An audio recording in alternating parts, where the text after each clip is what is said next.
Welcome to Caregiver Conference. I'm Mary Elaine Petrucci, your host. My special guest today is Junko Horvath, who is a certified financial planner in Atlanta, Georgia. Before we start the interview, I would like to give you some background regarding Junko and her accomplishments. Junko Horvath is a CEO of Fujiyama Wealth Management in Atlanta, Georgia. She is a certified financial planner and a certified financial transitionist. She is also the author of Amazon's popular book called Women in Financial Transition. With over 20 years of experience, she helps clients through life transitions, such as suddenly becoming single after the death of a spouse, transitioning through a divorce, receiving inheritance, moving from the workforce into retirement, selling a business, or even winning the lottery. She is an 8-time recipient of the 5-Star Wealth Management Award, which is given to the top 3% of financial advisors in the US. In 2014 and 2015, she received the Women's Choice Award by the Women's Institute for Financial Education as one of the top 100 financial advisors in the US. She has been featured in Forbes, Fortune, Wall Street Journal, US Today, CNBC, Atlanta Magazine, Atlanta Jewish Times, and Business Radio X. Junko grew up in a transitional Japanese family where her father was a corporate executive and her mother was a homemaker. Her father managed the entire household's financials, and her mother didn't know anything about money except for the allowance she received from her husband on a monthly basis. Her mother's lack of financial independence made Junko determined to be completely independent. After Junko moved to the United States, she realized that many American women, those who are older, tend to give financial responsibilities to their spouses. She decided to become a wealth manager in order to help women become aware of the importance of financial independence and to gain independence or confidence in doing so. Welcome to the conference, Junko.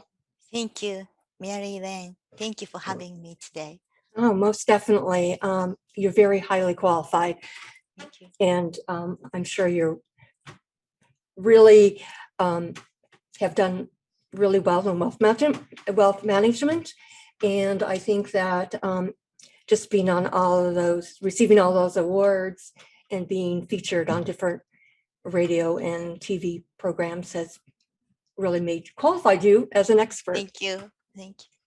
So my first question is, I've heard of a certified financial planner, but I haven't heard about a certified financial transitionist. Could you please explain that? Yes. I added certified financial transitionist. It's called a CEFT designation in 2018 because certified financial planner, we help client with all the retirement or college planning or legacy plans and all that. But that doesn't mean we can really help the client from their emotional side. And then what happened is that the people's brain have 2 sides. One is technical side and the other one is personal side.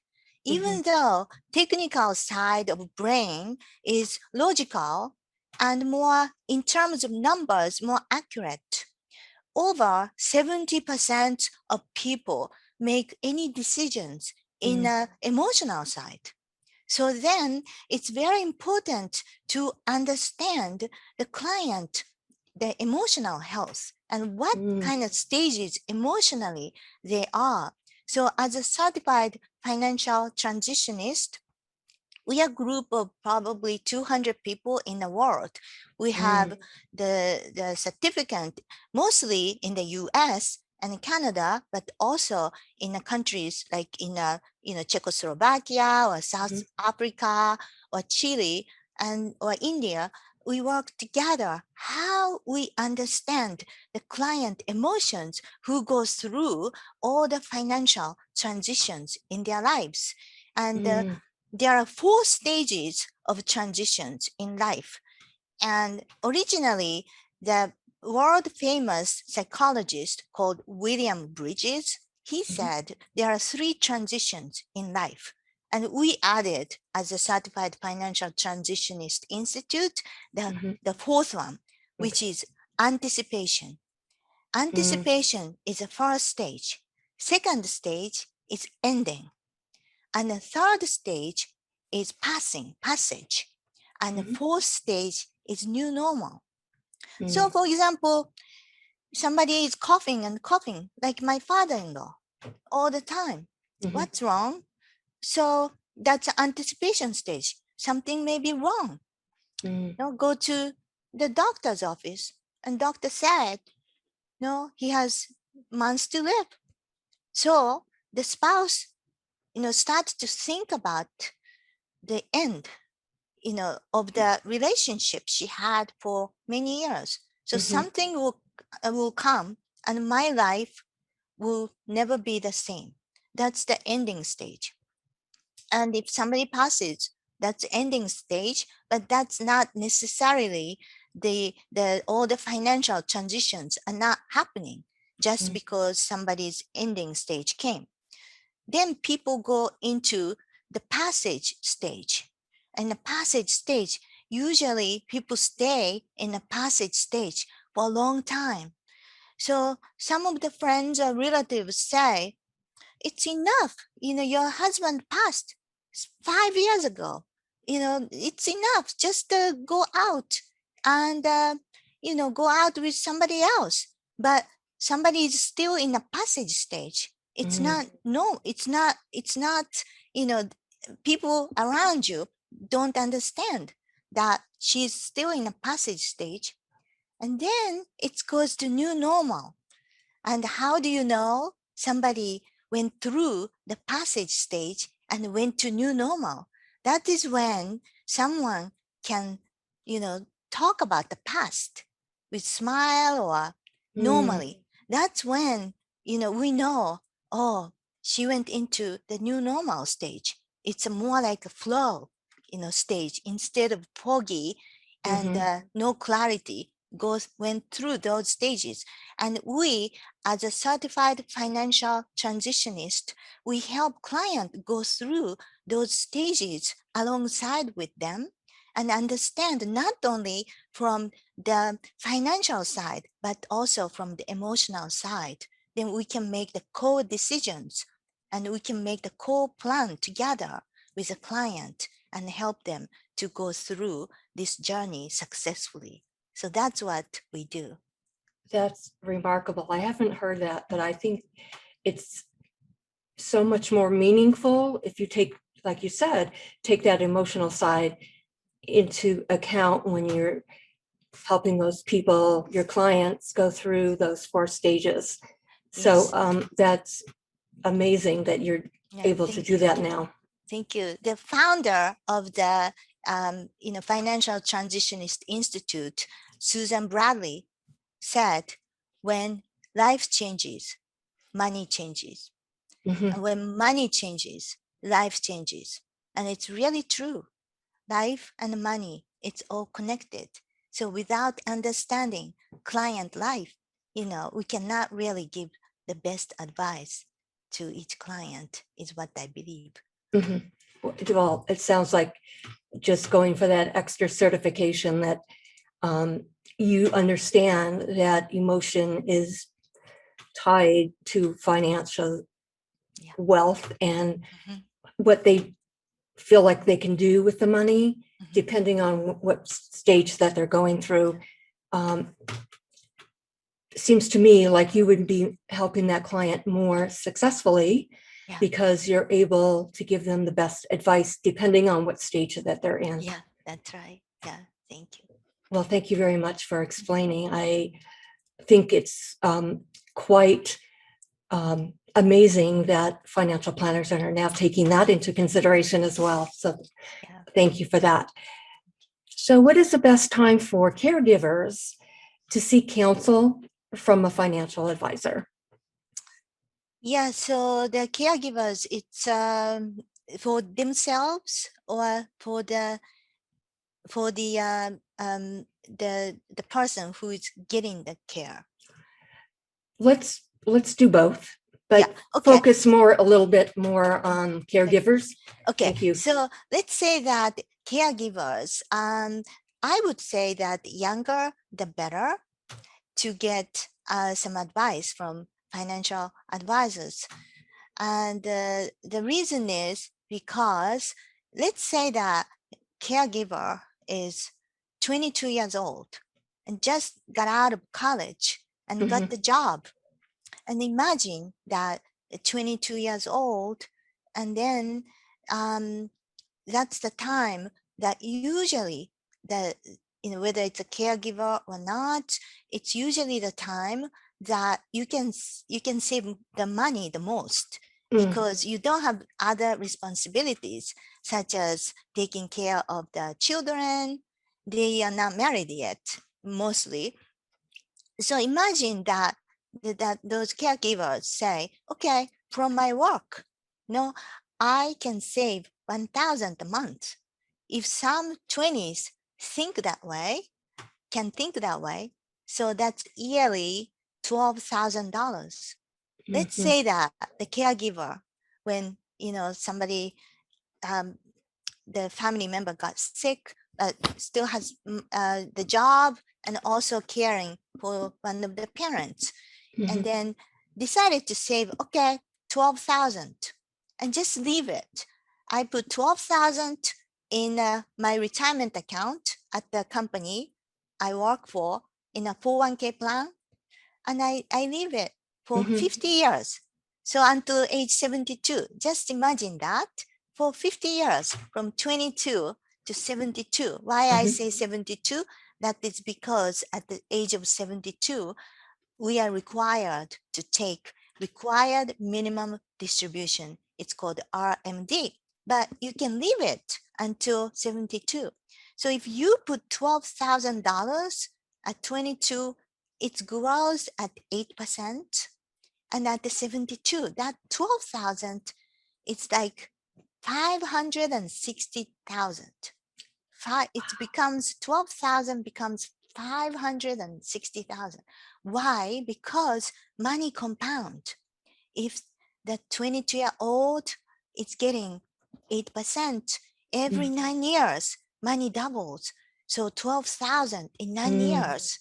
After 9 years, it becomes 24,000. Then 24,000 in another 9 years, 48,000, then 96,000. And so on and on. So you have so much time to multiply and compound, right? Yes. So let's say that the caregivers didn't do anything. And then now caregiver became 52. So past 30 years, didn't do anything. And now like, oh, I'm 50, over 50, I gotta do something. So caregiver say put same amount, 12,000 a year at the age of 52 and left it until 72. How much do you think at the same rate of return, 8%, the money 12,000 would grow into? It's only 56,000. It's 1/10 of the money if caregiver at the age of 22 put the money. So that's why I say that earlier you start to save, it's better because of the compound. And then also the ability, because they are younger, that when the market goes down, they can tolerate. They have more time to recover compared to 52 years old. So that's when it's the best time. But what happens in reality is that 22-year-old usually cannot afford to hire a financial advisor. So Mhm. I would think that one of the best gift the parents can give if the caregiver is just out of college is to give the gift of financial planner to their own kids, and then they Okay. get the lifetime guidance. And that's I think is a good idea. I think that's amazing. I think you're right. Starting early and giving a child that gift when they're Yeah, younger yeah. makes so much sense. So thank you for that piece of wisdom. So why then, you've mentioned a few things. Mm. So why then is financial planning really critical to provide for like a worryless retirement? Yes, in my opinion, it's a must thing to do, because without a plan, how do you know whether your money would last until you are gone? Mhm. So you ideally want your money last longer than you. The problem is, if you last longer than the money you have, people would be in trouble, Mhm. right? So Mhm. how do you know whether you'll be okay until, say, age 95 or 100? Without doing the financial plans, you wouldn't know. It's like when you build a house Mhm. and you say, okay, I want a bathroom here, I want a bedroom here, I want a sunroom here. Unless you have the idea and put that into the blueprint, then how do you build a house from the scratch? So it's the same thing Mhm. for the retirement plans. So what we do is that we collect all the information. What kind of life do you want in retirement? Where would you want to go? How many times a year? And then, Mhm. do you want to take the first class, trip by airplane, or you are okay with the economy? All the small decisions affect your, Mhm. retirement plans, and putting all that and putting all the expenses, including how often do you plan to buy? Okay, your last car is 85 years old, and after that, you don't buy a car every 10 years or whenever client wants. You put those things in reality and put into the plan.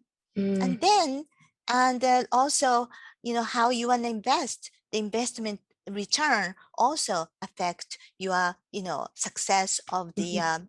the retirement, and putting all that and see how your life looks like, and at the end of your life, how much money would you probably leave to the next generation. So financial plan shows all of that. Then when people come to us with foggy mind and they don't have a clear answer after doing the financial plans, they can clearly see their path for the future. That's why it's important to do the financial plans. That's incredible. It's amazing that you're so detailed in just okay, so how much do you want for a car every 10 years, or how much do you want to spend on a trip, and where do you want to go? I mean, all of that attention to detail is really quite impressive to me, because I think that you build in to that financial Yeah, plan so people know, okay, well, I guess my plan either is going to work, yeah, or I'm going to have to make some adjustments yeah, somewhere to get as much as I can out of yeah. my retirement. Exactly. And I hear many people, they make a plan once and then put into like a, filing cabinet and never Mm-hmm. look at that. But we look at the plan every year and make sure to monitor them to make sure the client is staying in a course or not. Because if not, and they are spending more and more money, we have to, adjust the plan. So it's a living Mm-hmm. guidance. Financial plan is not one time thing. It's a living plan. You just go with it to, for the every aspect of financial decisions, it's in a plan. So it's very interesting. Once you get into the idea, the people really call us and ask. A plan said that I can buy the car at 20,000, but I want to buy now from neighbor $26,000 car. Can I afford it? Can I do it? You know, Mm, so it's important to have that guidance. most definitely. And I like that idea that if they make changes to that plan, they Yeah, can definitely see the consequences exactly. of what they can possibly do in the future. Yeah, Amazing. I love it. I like the way you describe it as like a living document that you look at every year. yeah. Thank you. It's a very great analogy. So, are there specific types of investment for each life stage? Yes. So it's interesting. It used to say like as a general guidance, uh, put your age and that whatever your age, you put like safer investments such as cash or bonds or CDs.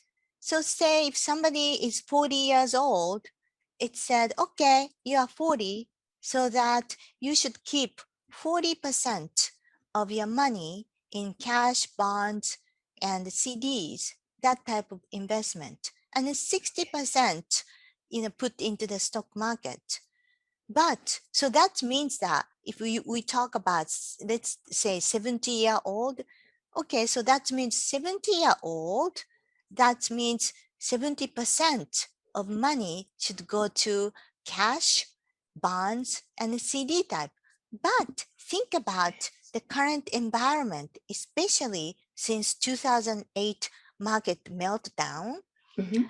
The bonds are not giving you a good return, good yield, like Right. it used to be. It used to be bonds are giving 3%, 4%, CD. Also, I remember like 2007, 4.5%. Now, what is CD paying? Zero, 0.6, six. and bonds, 10-year bond, 1.26. It's not very much. So that just because Okay. you are 70 does not mean you should put 70% into those safe, um, category, because it's not really safe. Because if you are earning 1% and the inflation is 3%, you are losing purchasing power. You're losing the power, of the money. So Mhm. you cannot put 70% of that. Therefore, now it's getting more complex.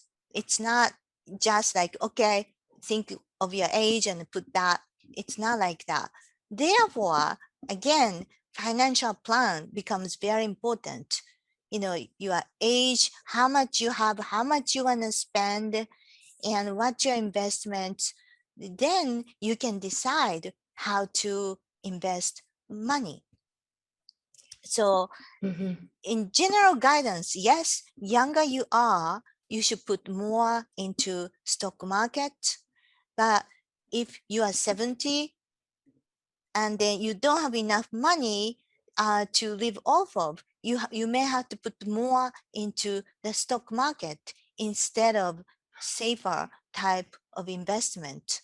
And that would be determined by what you get in and Mhm. what you are spending. So it's all connected and relationship. So yeah. That's pretty amazing. So I understand like the CDs and Yeah. um, money markets and things like that are not getting the high return I know when Yeah. I was growing up.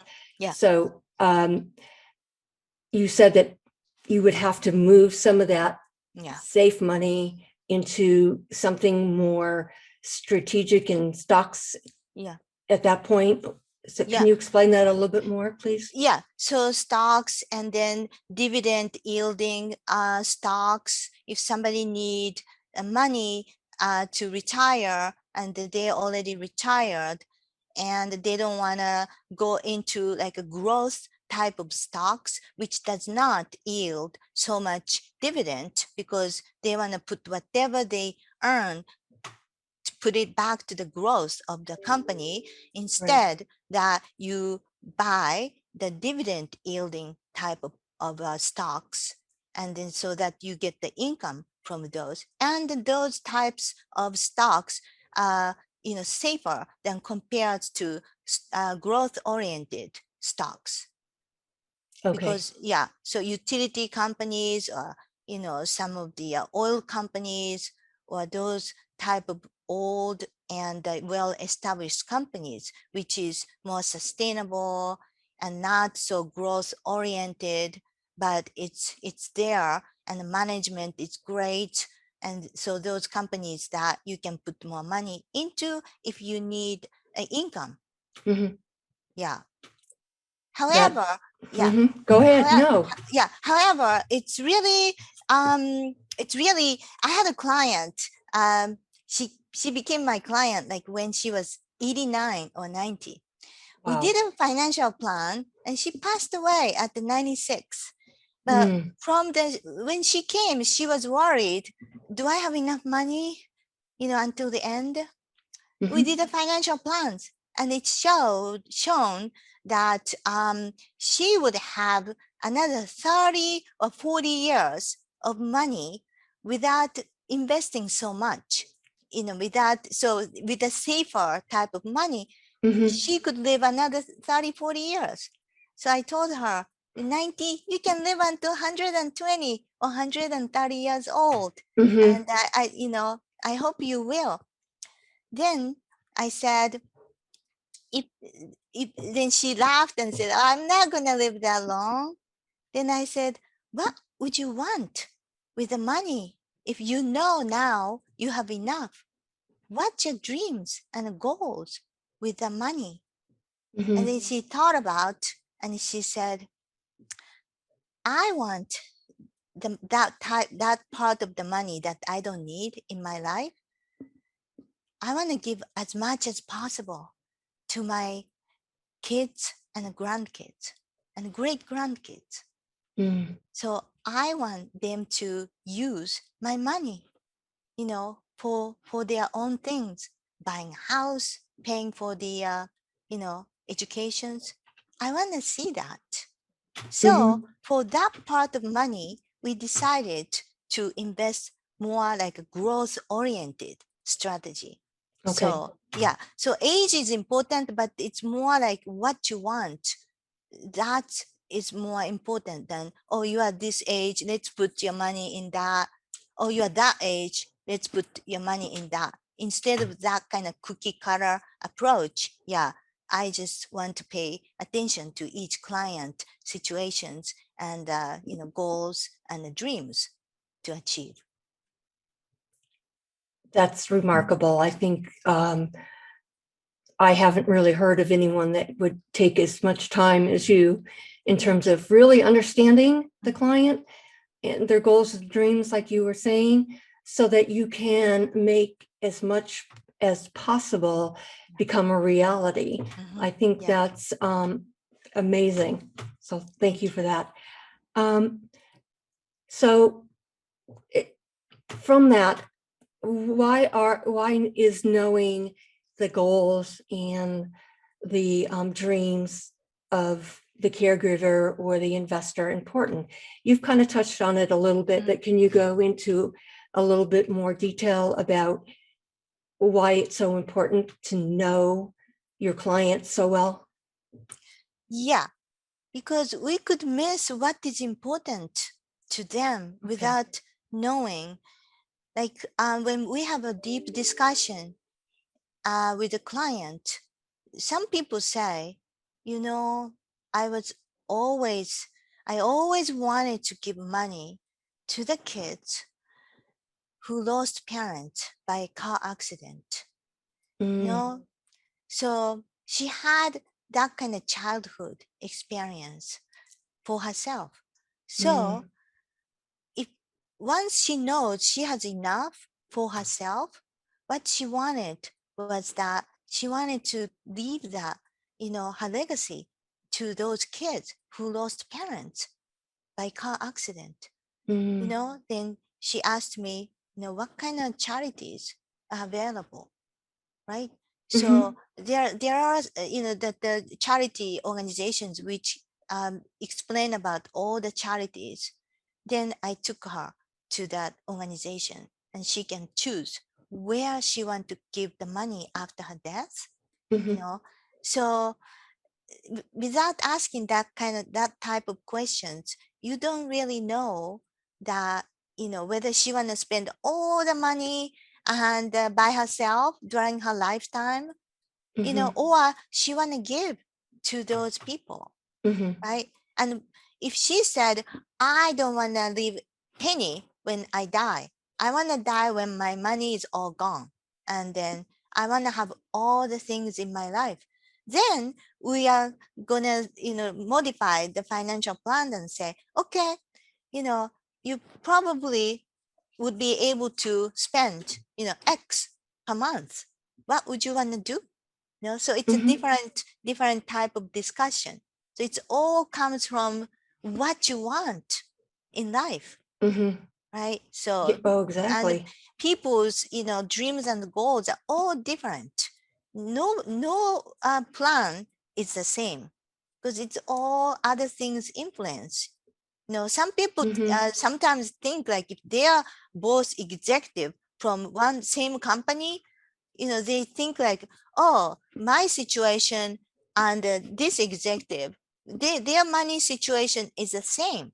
But it's really not. Even though they are making the same kind of salary, Mhm. it depends on whether their spouse is working and earning money, or their spouse is staying home, or whether they have a wealthy parents, they inherit money, or my parents have nothing, they are not going to leave anything, or, oh, my parents have long-term care policy so that they are taken care of, or, oh, my parents don't have long-term care and they are really ill, we have to start, helping them. So even Mhm. though they are the same company executive, same amount of salary, those are totally different because of their family situation and environment and all that.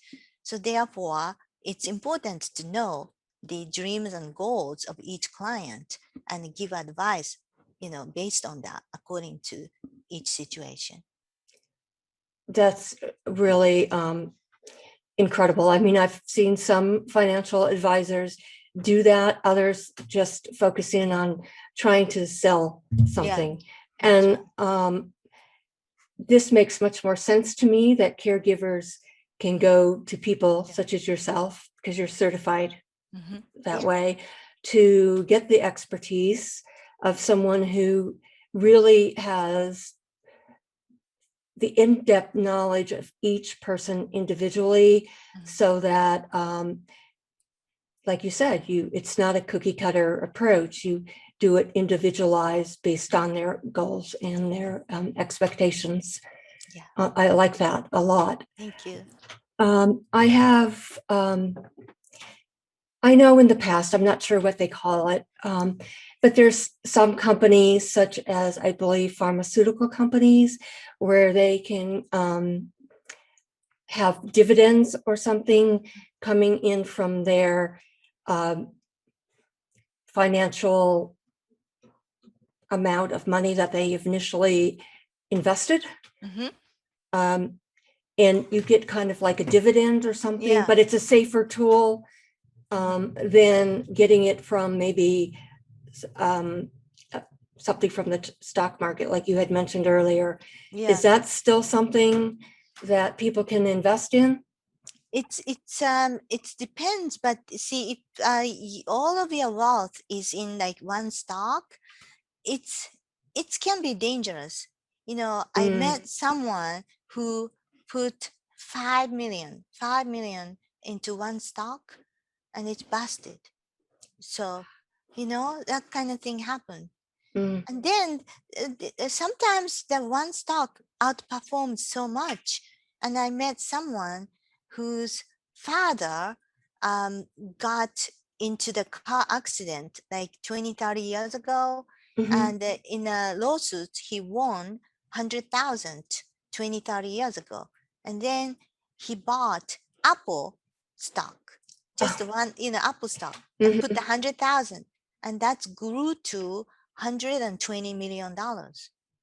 Oh my So goodness. there is a lucky, story like that, but there is unlucky story like the other, Mhm. so therefore it's better to put into the basket of the stocks or basket of the, companies.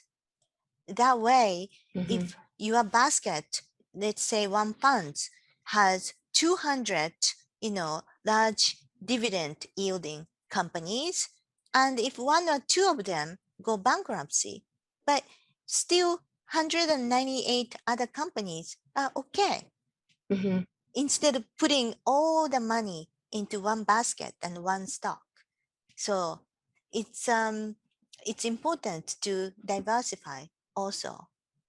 And that's when, yeah, you need a guidance, in my opinion, that people tend to buy whatever like a friends are buying, like, oh, my Mhm. friends is making so much money into the bitcoins, so I'm gonna go into that.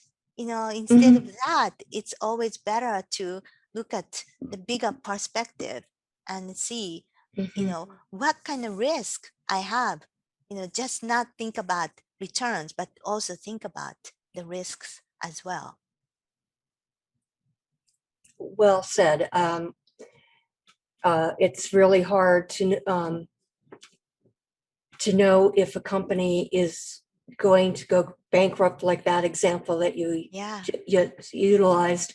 Um, and then it's hard to know if it's going to be a star like Apple. Yeah. So I understand that you want to even diversify in different sectors, like some in Yeah. transportation, some in Mm-hmm. oil, Yeah. something. Yeah. So Yeah. Exactly. The Yeah. So how can you really um, help caregivers who are really worried about the stock market and Mm-hmm. putting money in there? Because like you said, in 2008, there was Yeah. that financial crash, and Mm-hmm. it seems like, from what I can tell, people are looking at Mm-hmm. possibly having that happen again. So what's your advice? Yeah. My advice is this, and this works. We use a strategy called bucket strategy. And what bucket strategy does is that, let's see that someone is 65 years old now and come to us and always worried about, stock market crash, because they are at the age that they want to retire. So they want to make sure that, they have enough money until the end of the retirement. That's when they are gone. So what we do is, okay, let's create at least 3 buckets in your investment. The first bucket is, say, Mr. So and so, you are 65, your wife is 63. Okay. Or you are, the partner is 63. So 65 to 74 for the husband, and 63 to 72 for the spouse. So that's for whatever the money you spend for next 10 years. Let's put it into the bucket one. And then I Okay. said, okay, so for the second bucket, that's your bucket that you are going to use from your age 75 to 84, and your spouse, 73 to 80. I mean, no, 73 to 82. That's a bucket two. That's the money you spend for the next 10 years. And so the same way for the third bucket. That bucket is your age 85 to 94 for you, and for your spouse from age 83 to 92. Plus, if she lives longer, it's more. So Mhm. dividing that your money into 3 buckets, and it's we can't avoid the stock market. At some point it's Mhm. gonna go down. We cannot avoid that. So Mhm. it's also a risk mitigation strategy.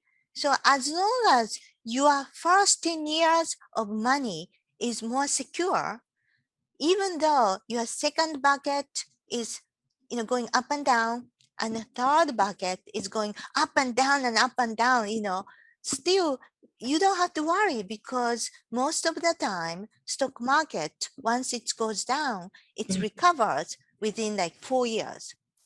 So as long as you have a time to recover and you have money up until then, you don't have to worry about the second bucket and the third bucket, right? As long as your Okay. first bucket is safe. So that way, client more calm, client are not upset. But if we just put all the money into one bucket, one big bucket, and invest, the money for now and money for like, age 95 in the same one basket in the same way, then that basket, when market go down, it's going up and down, so that people, worry more. So we Mhm. segment and divide into at least 3 buckets, and that strategy has been really working well. And a client who usually, it's always the same people, when market go down, we Mhm. know like, oh, this client is gonna call, because Mhm. it's a psychology, it's a, your tendency to react to the markets are the Mhm. same whether it's now or 20 years from now.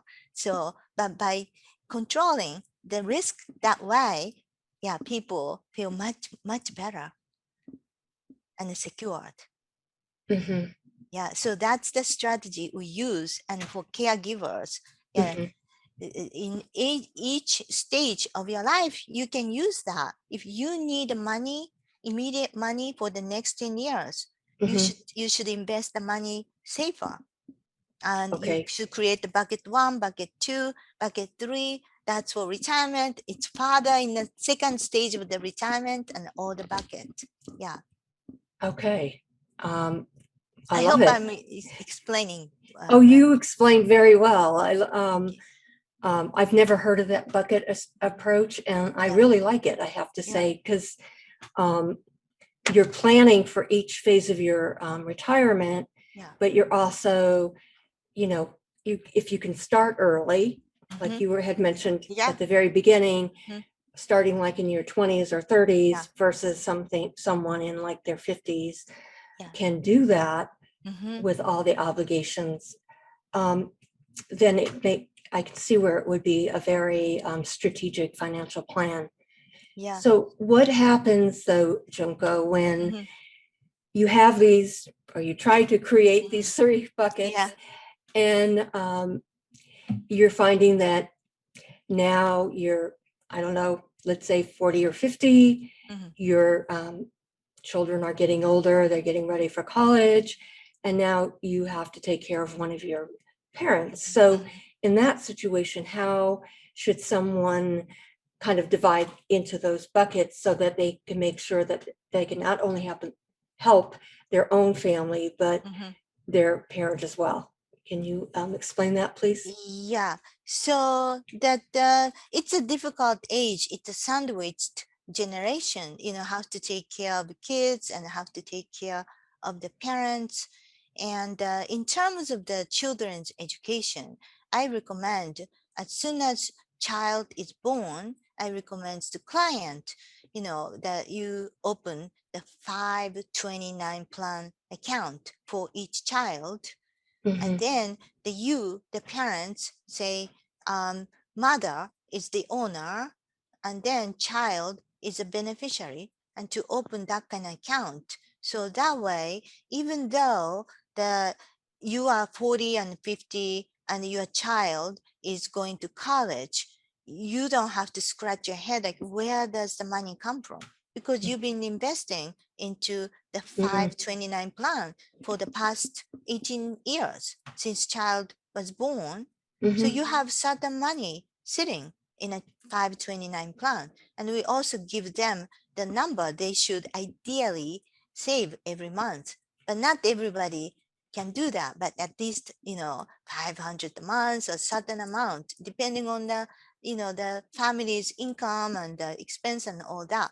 So that's just because you become Mm-hmm. 40 or 50 years old, you don't have to come up with all the college expenses if you plan ahead.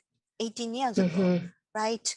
And then Mhm. for the parents, you are the caregiver now, you are 40 or 50 years old. And well, if you had a, your financial planner, and if your planner is a good advisor, they would tell you, they would ask about their parents when you are younger. Let's say, okay, what kind of, health history do you have in your family? You know, Mhm. and say, oh, everybody has dementia, for example. My mother suffered dementia for 10 years. Mhm. So as my father, my grandparents are the same way.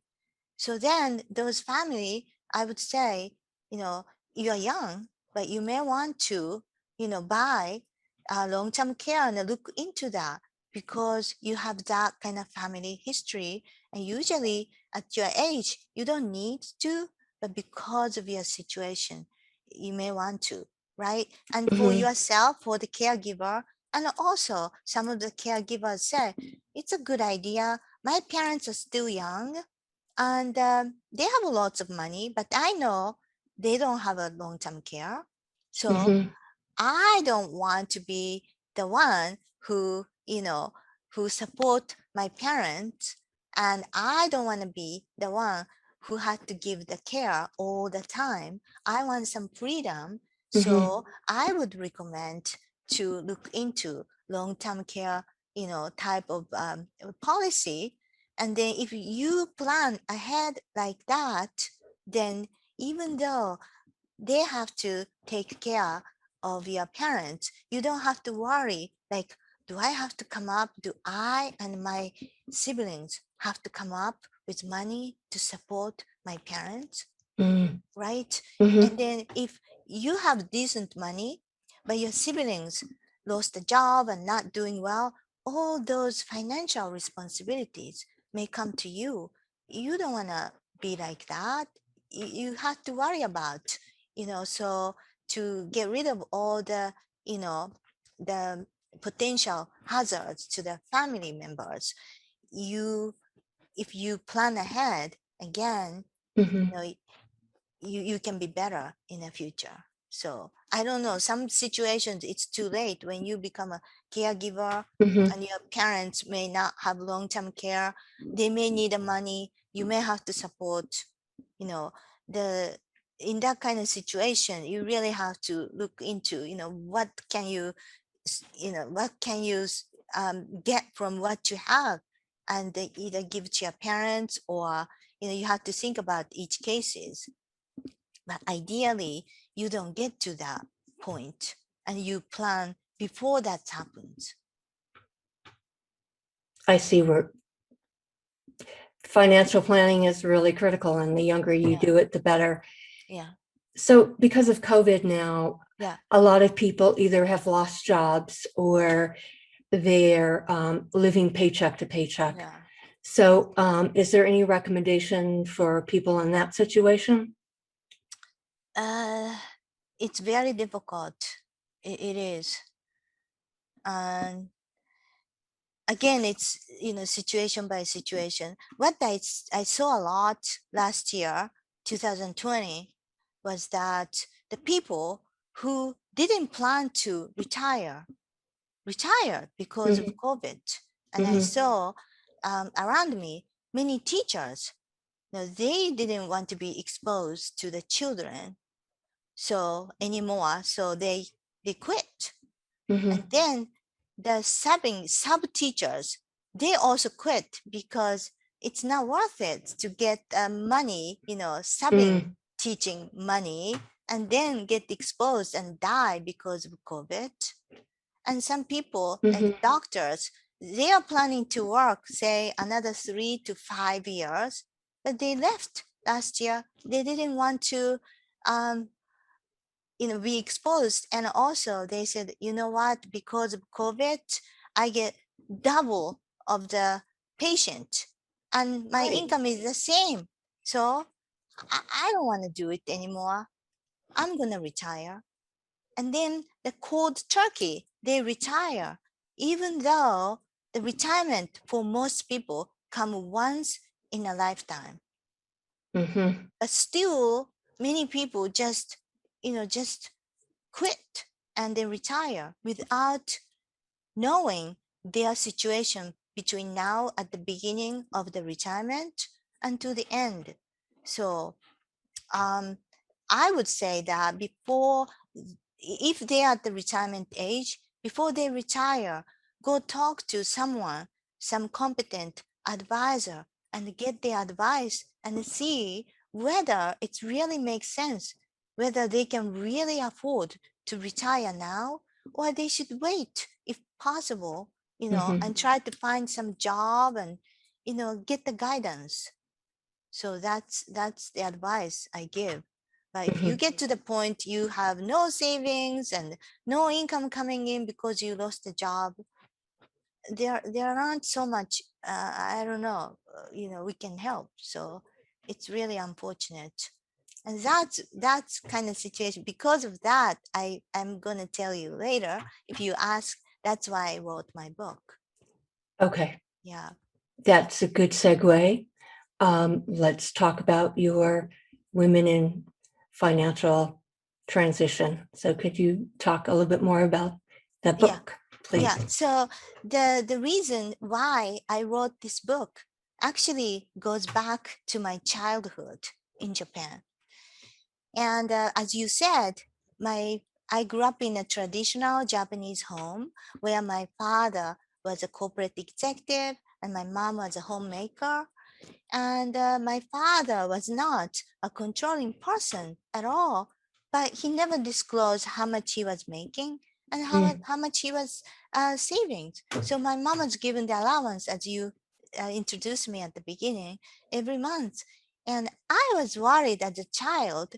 I, Mm. I thought like, what's going to happen if my father died? So I asked my mother periodically, like, what's going to happen to us? Then my mom's answer was always, don't be silly. He won't die. That was Mm. my mother's answer. So while she wasn't worried that, if that happens, it would leave us penniless, she did say sometimes she wanted to leave home. So see, my father was the oldest child, and then Mm. In Japan, oldest child is expected to take care of parents.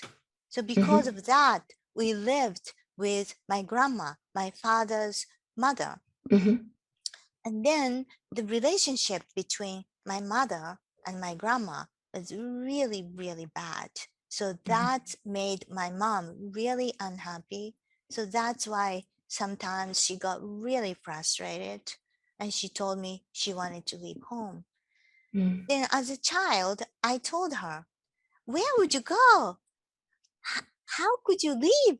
You don't even know how much my father is making and Mhm. how much he has in savings. And if he had in savings, you don't know whether he would give you the half of the money. You don't know. How can you live?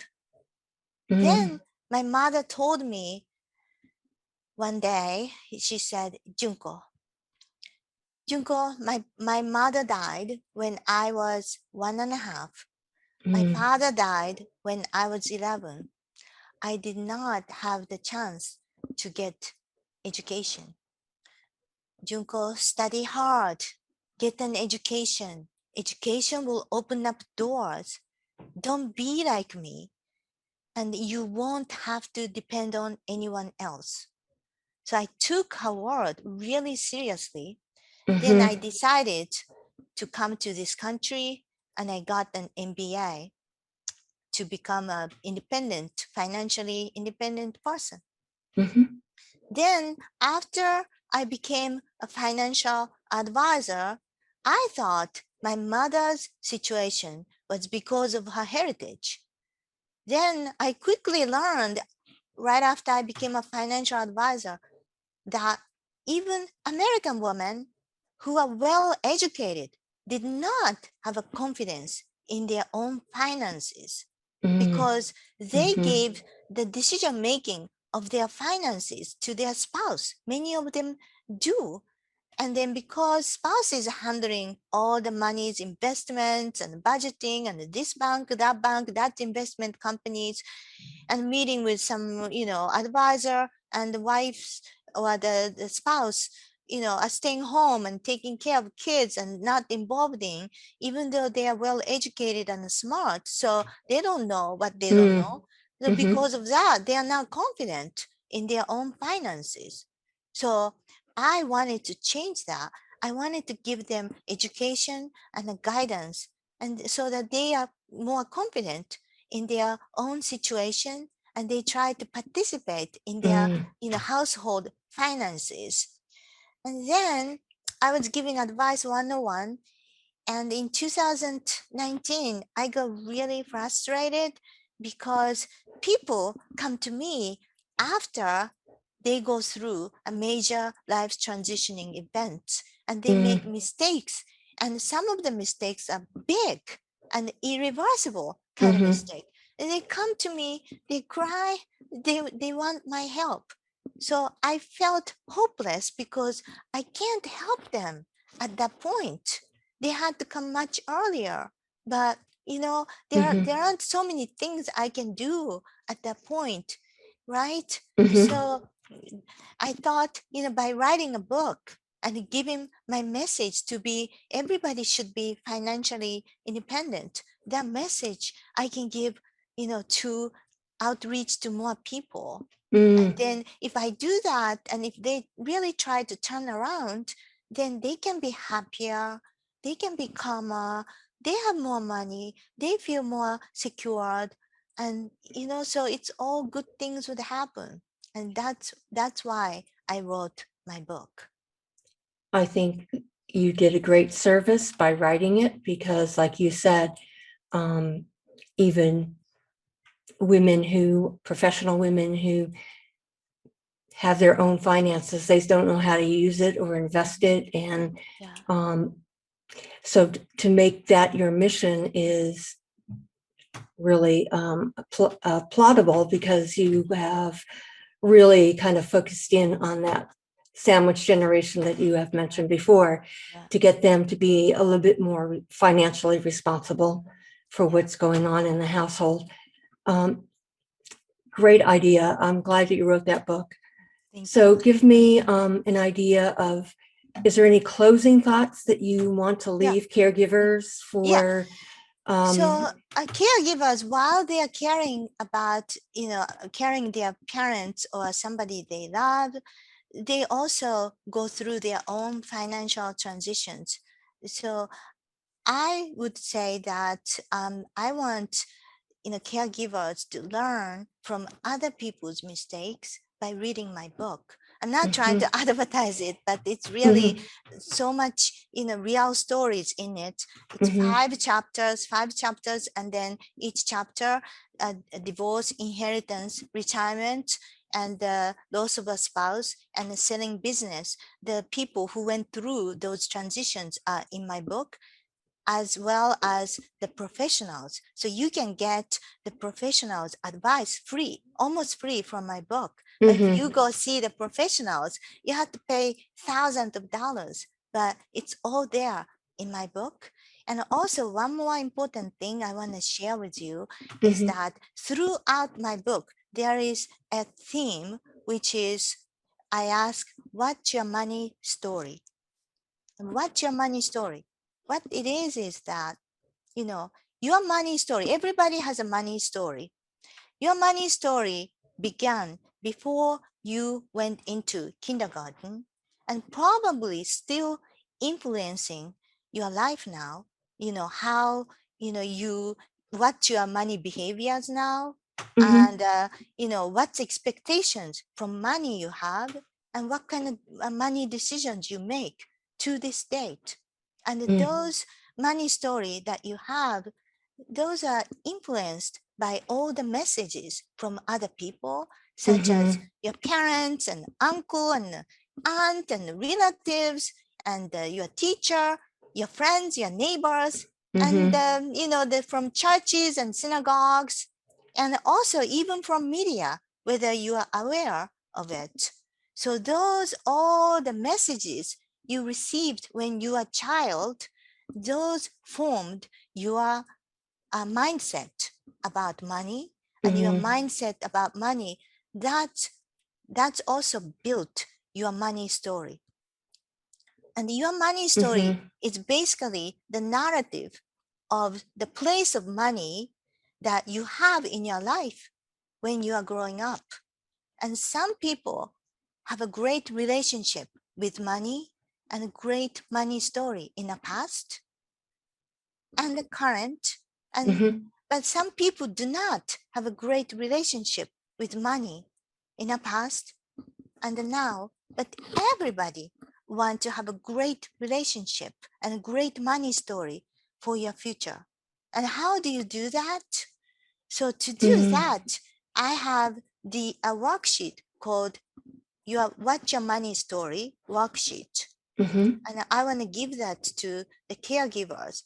What it is that you have to be honest and you have to have a growth mindset, not the fixed mindset.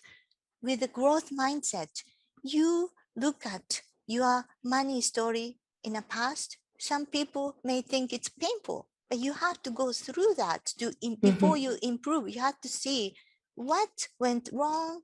What could I have done differently?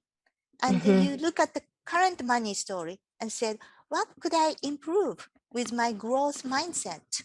And then if I improve, what kind of future is waiting? And you can start from small thing. Like for example, if you pass the Starbucks every day, you are driving, passing it.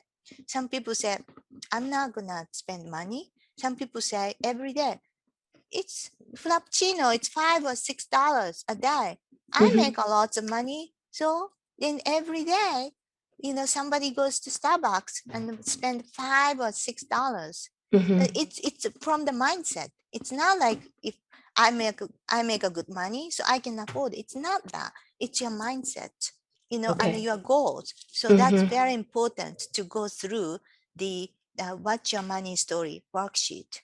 I think so. I hope that will help many people to change their mindset and grow your wealth in the future.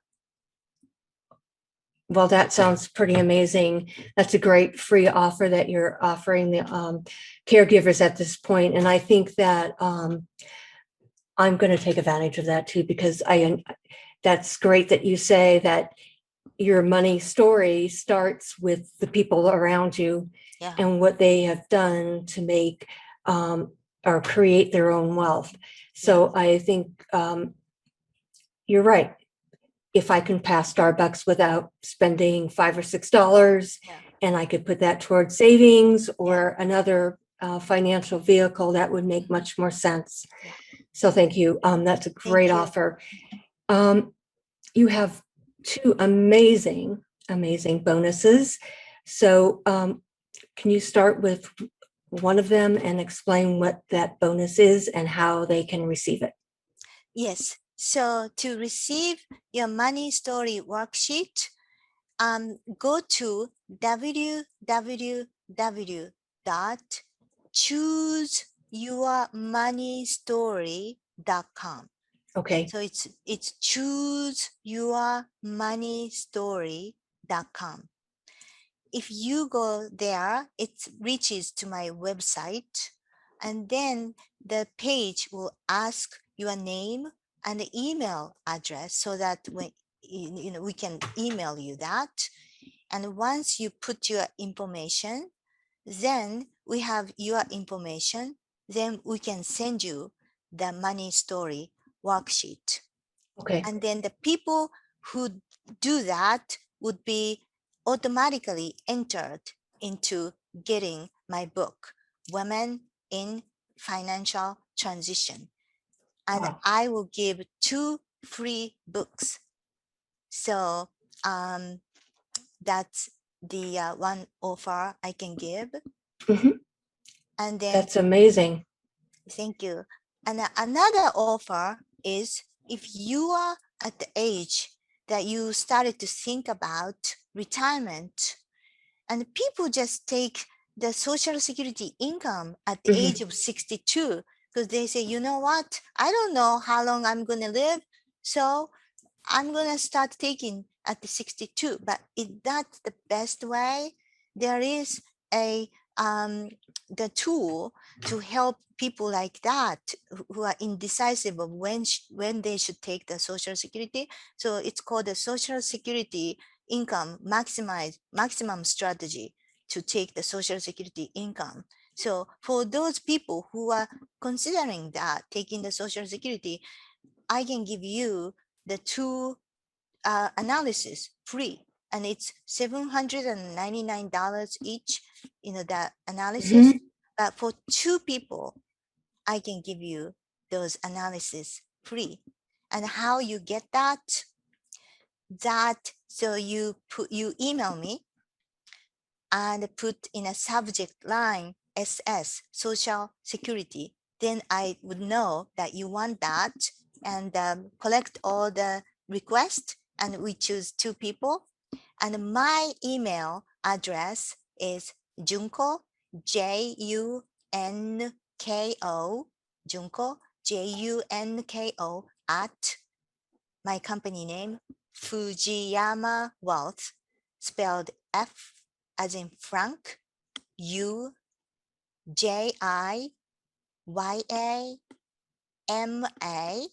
Wealth, WEALTH.com. Mm. Again, it's JUNKO at F as in Frank, UJIYAMA,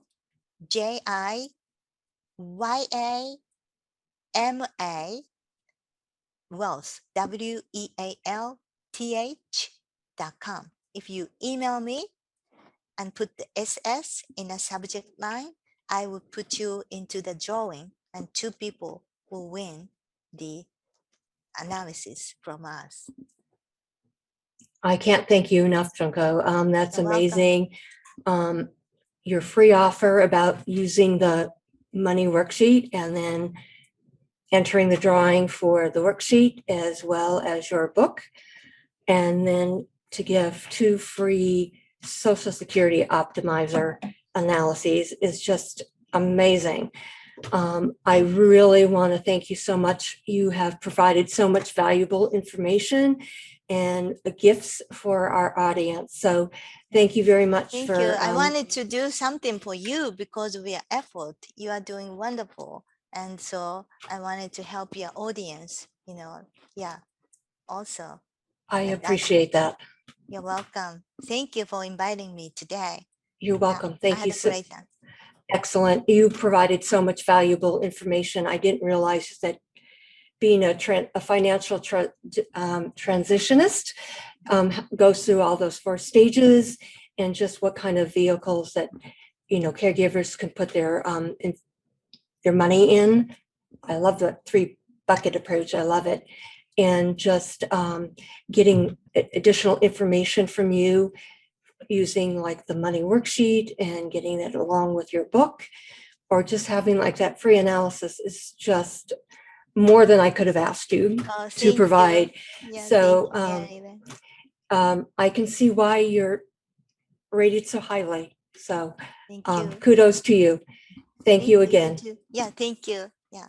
Have a nice afternoon. You too. Nice weekend. Yeah. Yeah. Bye. Bye.